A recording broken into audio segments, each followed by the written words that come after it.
Welcome to ETV prime. ఆంధ్రప్రదేశ్లో కూటమి పాలనలో రోజుకో వ్యవస్థ రోడ్డెక్కుతోంది అనేటువంటిది మనం పదే పదే చెప్పుకుంటున్నాము. ఇటీవలే అంగన్వాడీ వర్కర్లు తమ డిమాండ్ల కోసం అని చెప్పేసి వాళ్ళు మహా ధర్నా నిర్వహించారు. ఎక్కడికక్కడ అరెస్టులు, గృహ నిర్బంధాలు అవన్నీ చేశారు. చాలామందిని ధర్నాలో పాల్గొంటే మిమ్మల్ని సస్పెండ్ చేస్తామని బెదిరించారు. ఇన్ని జరిగినా కూడా వాళ్ళు విశేషమైనటువంటి సంఖ్యలో విజయవాడ ధర్నా చౌక్ దగ్గరికి చేరుకుని వాళ్ళు అక్కడే వండుకుని తిని రోడ్ల మీద పడుకుని పాపం నానా అవస్థలు పడ్డారు. వాళ్ళ డిమాండ్లు అవి పరిష్కారం కాకముందే ఇప్పుడు తాజాగా ఆశా వర్కర్లు, ఆంధ్రప్రదేశ్లో ఆశా వర్కర్లు రోడ్డెక్కారు. ఎందుకు అని అంటే 2024 ఎన్నికలకు ముందు అలవికాని హామీలన్నింటినీ కూడా అన్ని రంగాల్లో అన్ని వ్యవస్థలకి కూడా చంద్రబాబు నాయుడు గారు హామీ ఇవ్వటం జరిగింది. చంద్రబాబు గారి యొక్క మాటల ఇంద్రజాలానికి అందరూ కూడా ముగ్ధులైపోయి ఆయన్ని భారీ మెజారిటీతో గెలిపించడం జరిగింది. కానీ మామూలుగానే ఏర్ దాటిన తర్వాత తెప్ప తగలేస్తారు అనేటువంటి సామెత ప్రకారం చంద్రబాబు నాయుడు గారు ఇప్పుడు ఎవరిని కూడా పట్టించుకునేటువంటి పరిస్థితులు లేరు. సో దానికోసం చెప్పేసి వాళ్ళ డిమాండ్ల పరిష్కారం కోసం అని చెప్పేసి వాళ్ళు ఇప్పుడు అందరూ కూడా రోడ్లు ఎక్కడం జరిగింది.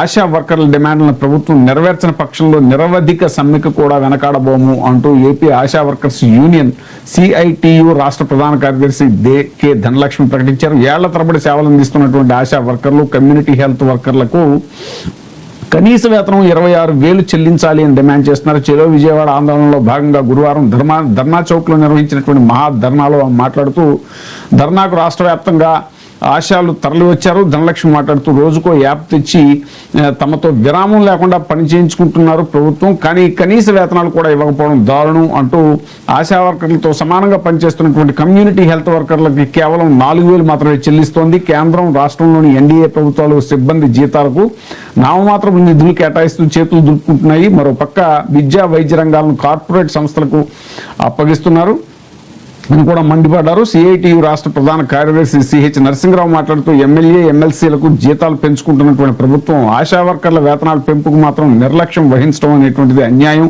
అని చెప్పారు. CPM రాష్ట్ర కార్యవర్గ సభ్యుడు వి రామ్ భూపాల్ మాట్లాడుతూ ఆశా వర్కర్లతో 24 గంటలు వెట్టి చాకరీ చేయిస్తూ కనీస వేతనాలు ఇవ్వకపోవడం తగదు అన్నారు. అంతర్జాతీయ మహిళా దినోత్సవం రోజున కార్మికులకు జీతాలు పెంచుతూ ప్రభుత్వం ప్రకటన చేయాలి అని చెప్పేసి కూడా డిమాండ్ చేయడం జరిగింది. ఆశా వర్కర్లకి అన్ని రకాల సెలవులు కూడా అమలు చేయాలని యూనియన్ రాష్ట్ర కోశాధికారి ఏ కమల కోరారు. అఖిల భారత ప్రజాతంత్ర మహిళా సంఘ రాష్ట్ర ప్రధాన కార్యదర్శి వి సావిత్రి మాట్లాడుతూ మహిళల హక్కులు, సాధికారతపై గొప్పలు చెప్తున్నటువంటి ప్రభుత్వం మహిళా కార్మికుల విషయంలో మాత్రం పక్షపాతం చూపించడం సరికాదు అన్నారు. ఖాళీలు భర్తీ చేయాలని, జనాభాకు అనుగుణంగా ఆశా వర్కర్ల యొక్క సంఖ్యను పెంచాలని, NAM GNM శిక్షణ పొందినటువంటి ఆశా వర్కర్లకు పర్మనెంట్ పోస్టులో ప్రాధాన్యం ఇవ్వాలి అంటూ చేసినటువంటి నినాదాలతో ధర్నా చౌక్ మారుమోగిపోయింది. వివిధ సంఘాల నాయకులు కె పోచమ్మ, సత్యవతి, వాణిశ్రీ, సుధారాణి, ధనశ్రీ, కె లక్ష్మి ఇలా చాలా మంది పాల్గొనడం అనేటువంటిది కూడా జరిగింది. అసలు ఈ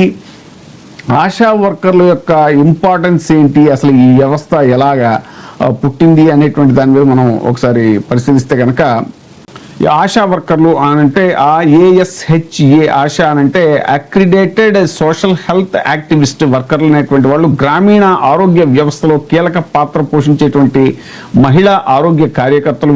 వీరు జాతీయ ఆరోగ్య మిషన్ NHM కింద పనిచేస్తారు. గ్రామ ప్రజలకి, ముఖ్యంగా గర్భిణీ స్త్రీలని, గ్రామ ప్రజలకు ప్రభుత్వం అందించేటువంటి ఆరోగ్య సేవలు చేరేలా చేయటం అనేటువంటిది వీరి యొక్క ప్రధాన బాధ్యత. ముఖ్యంగా గర్భిణీ స్త్రీలను ఆసుపత్రులకు తీసుకెళ్లడం, పిల్లలకు టీకాలు వేయించే కార్యక్రమాలు పర్యవేక్షించడం, ప్రసూతి, శిశు ఆరోగ్యం మీద అవగాహన కల్పించడం, ఇక TB, మలేరియా వంటి వ్యాధులపై సమాచారం సేకరించడం, కుటుంబ నియంత్రణ, శుభ్రత, పోషకాహారం గురించి గ్రామాల్లో ప్రచారం చేయటం.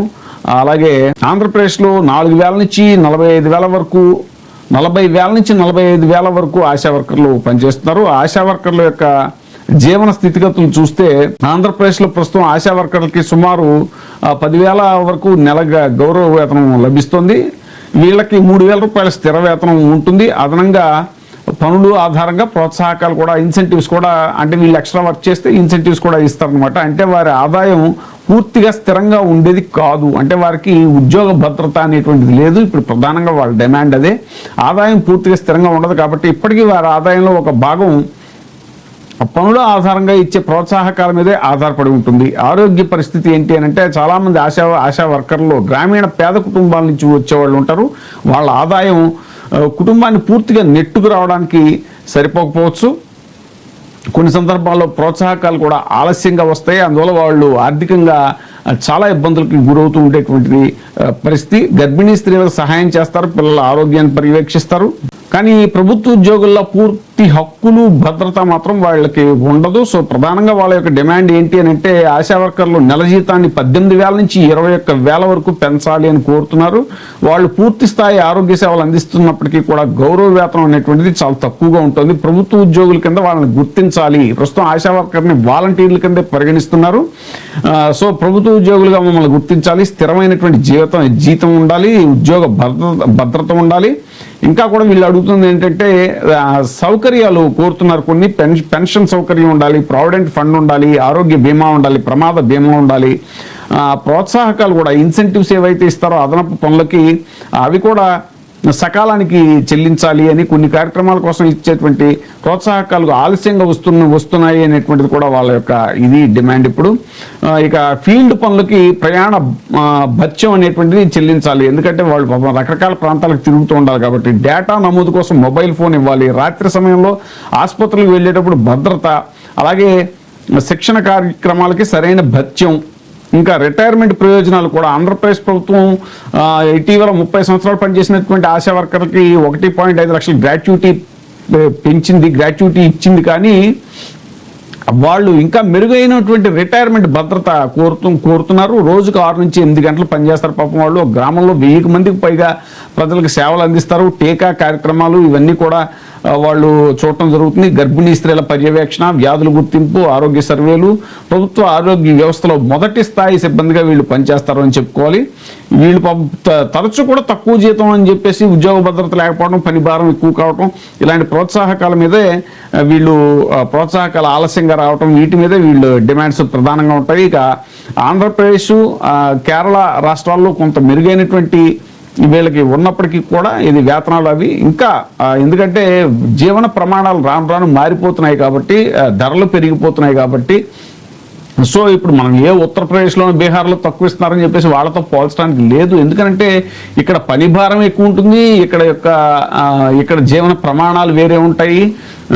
సో అందుకని ఇక్కడ మన రాష్ట్రం యొక్క స్థితిగతులను బట్టి వాళ్ళకి వేతనాలు పెంచడం, ఇవన్నీ ఉద్యోగ భద్రత కల్పించడం అనేటువంటిది, అలాగే వాళ్ళకి ప్రోత్సాహకాలు ఇచ్చేవి అన్నీ కూడా సమయానికి రావాలి అనే ఇలాంటి డిమాండ్స్తో వాళ్ళు ఏవైతే చేస్తున్నారో సో వాళ్ళకి ఇప్పుడు ప్రభుత్వం తక్షణం స్పందించి వాళ్ళ యొక్క డిమాండ్లు నెరవేర్చాలి అనేటువంటిది చాలా స్ట్రాంగ్గా అన్ని ఈ మన ఏవైతే ఉంటాయో ఈ ఉద్యమ సంస్థలు ఏవైతే ఉంటాయో వాళ్ళందరూ కూడా వాళ్ళకి పూర్తి మద్దతు ఇస్తున్నారు. సో ఈ సందర్భంగా మానవతావాదులు, అలాగే స్త్రీకి ముఖ్యంగా వీళ్ళంతా కూడా ఎక్కువ స్త్రీలు ఉంటారు కాబట్టి ఈ మహిళా సంఘాల తరఫు నుంచి కూడా చాలా బలంగా వీళ్ళకి మద్దతు లభిస్తోంది అనేటువంటి సమాచారం.